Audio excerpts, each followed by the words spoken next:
Today we're talking about rappers lying in their songs, or more simply, cap rap. Usually everyone's like, ew, no, rappers need to tell the truth, or lying is bad, or you gotta keep it real. And we've been conditioned to think about this in every single aspect of our life, including rap. Well, what if I said that that was wrong and rappers need to be lying more in their songs? Do this exercise with me. Think of a book or movie that you really love. For example, I just went and saw The Odyssey. Now, I promise, like myself, a bunch of you thought of something that was fictional or not real, aka a lie. So why can't rap music be like that? I mean, tons of rappers, some of which we'll look at today, like Lil Tecca, Rick Ross, and Jay-Z, have been lying to our faces for years, with or without you knowing. And at one point or another in their careers, a lot of them have been top rappers in the game. Now, obviously, there's still pros and cons of cap rapping, but we'll talk about those later. For now, as always, I'm amused, and if you're new here, feel free to like, subscribe, and hit that bell for more content like this. And if you feel like you're really fucking with me and my content, go head over to that IG or that TikTok where I post daily for you. Let's talk about one of the biggest frauds and cap rappers of all time with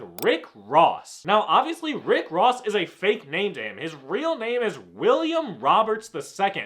Like the niggas from England or something. And he built his entire rap career portraying himself as like this poor little kid growing up that had no money and eventually sold drugs to make it in life. I mean, his stage name, Rick Ross, is a blatant ripoff of an LA drug lord named Freeway Ricky Ross, who was a real OG. He was a real pill pusher. Ricky Ross started selling drugs when he was just a teenager because he was illiterate and couldn't go to college. And within a few years, he built an empire so big that he was making hundreds of millions of dollars selling metric tons of crack. And then by 1996, he was actually caught and sentenced to life in prison. That's who our rapper Rick Ross claimed to be, when in reality, he was a smart kid in high school. He came from a loving family, and he would go on to go to Albany State for 4 years. And when he graduated, he would be a corrections officer for over a year.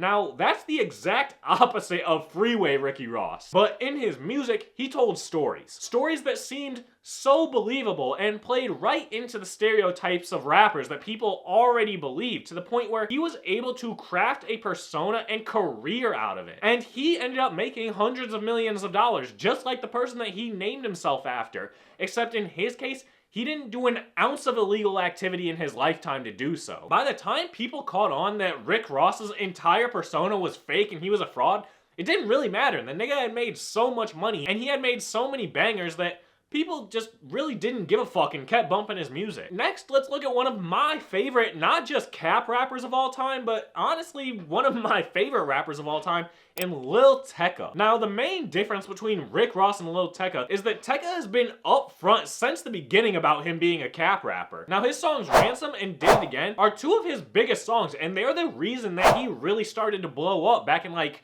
what, 2018, I want to say? So when he inevitably got Genius interviews, because Genius interviews used to really be the thing that everyone wanted, he breaks down his lyrics and blatantly admits that half of them are fucking lies. I got 2 twin Glocks, turn you to a dancer. I don't have no straps for nobody. I don't got no straps. Know what I do to your mans? No, I ain't shooting the hands. Took an airline, took one again. Crashed a Rari, so I hopped in the Benz. I don't even drive. I don't even know how to drive.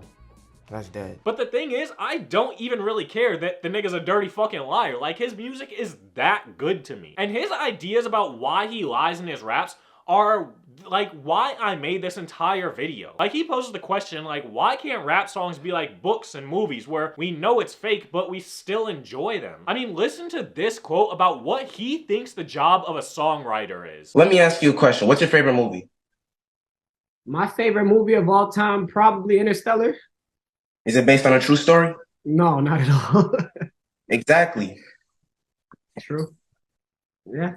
Every good movie don't gotta be based on a true story. Because at the end of the day, I'm a melody writer. I'm a songwriter.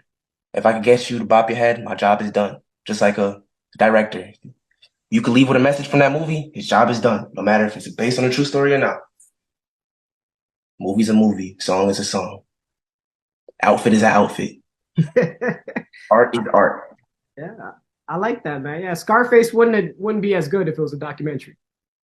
You know what I'm saying? So I believe that if you're going to lie, be upfront about it like Lil Tecca is. Just make it believable like him and Rick Ross did too. And that's exactly what Jay-Z did. See, before Jay-Z was Jay-Z, he dropped out of high school when he was 16 years old, like a sophomore, but he wouldn't start rapping until he was 26. And according to himself and a bunch of interviews that he's had, he spent that decade selling crack all along the East Coast, getting into shootouts, running from the police, watching friends die and go to prison. And to me, this sounds almost exactly like a Scarface movie brought to life and personified in Jay-Z. At least most people and rap listeners think he brought that to life. On the other hand though, there's some people that know the rap game and know the drug game that don't believe Hov for a second, saying that there's no way that he sold that much product to the scale that he claims to have done and lived through it for a full decade. Those people say that being where he was from in New York, the Marcy housing projects, which were super dangerous back in the day and like just riddled with crack addicts and crack dealers, they say that he got his persona Jay-Z and his stories for his music from other people that he was living around. Now, whether or not he really lived through that shit is irrelevant to both me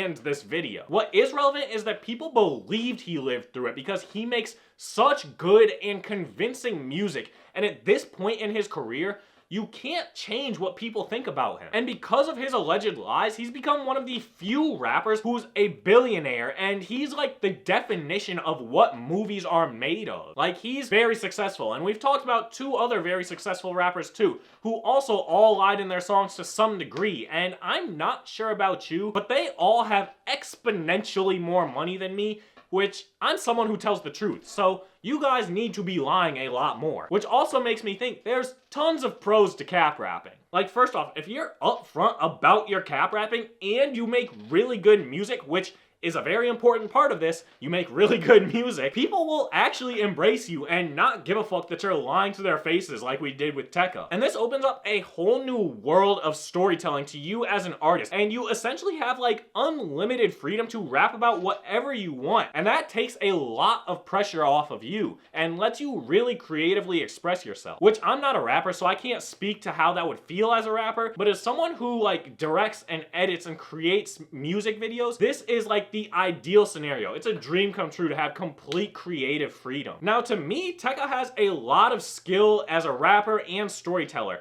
but even though I'm a Jay-Z hater, he objectively isn't better than Jay-Z as a rapper, and Jay-Z proved that if you're good enough at capping, or at the very least exaggerating a little bit about the lifestyle you live, people will never find out. And if you're good enough at keeping it a secret, by the time they will find out, like, you're already so established that, again, people don't give a fuck for real, and your real fans will like deny the lying allegations for you. Which essentially, if you keep that up long enough, you're a god in the rap world, and you can just like keep making good music lying to people. Now, I will admit that this is a lot harder today than it was in like the 80s and 90s when Jay-Z was coming up, because people weren't running around with like 4K recording devices in their pockets everywhere they went. So you'd have to be real smart to take the Jay-Z approach today, and it'll be hard, but it's not impossible. But that said, society doesn't like smart people, and Jay-Z's smart. The nigga's a fucking billionaire, so obviously he has some sort of brain in him. But society doesn't inherently like making smart people famous for the most part. And as an artist nowadays, everything is about connecting with your listener.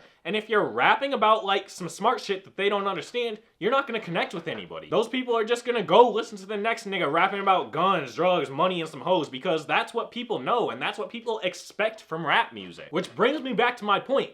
If you're smart, and you don't live that lifestyle that has anything to do with any of that, then fucking lie! Lie in your songs. Rick Ross did it, Tecca did it, Jay-Z did it, probably a lot of your favorite rappers have done it, and look where it's gotten them. We've seen what happens when niggas tell the truth in their rap songs. When niggas rap about loving their wives and getting off drugs and being clean, people don't fuck with it. People stop fucking with you. Like, Chance the Rapper had the rap game in the palm of his hand, bro, until he made that album and started rapping about that stuff and told the truth.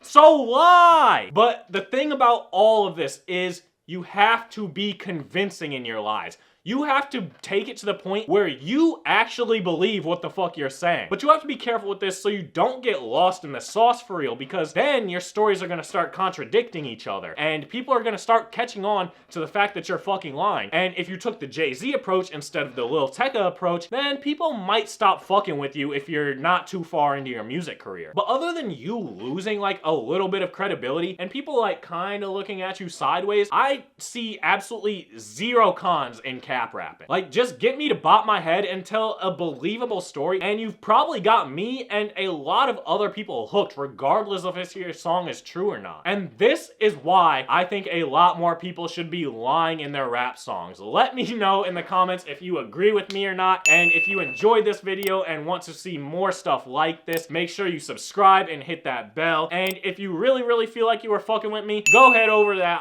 IG, go head over to that TikTok, and follow me on there because I post daily. Until next time though, peace.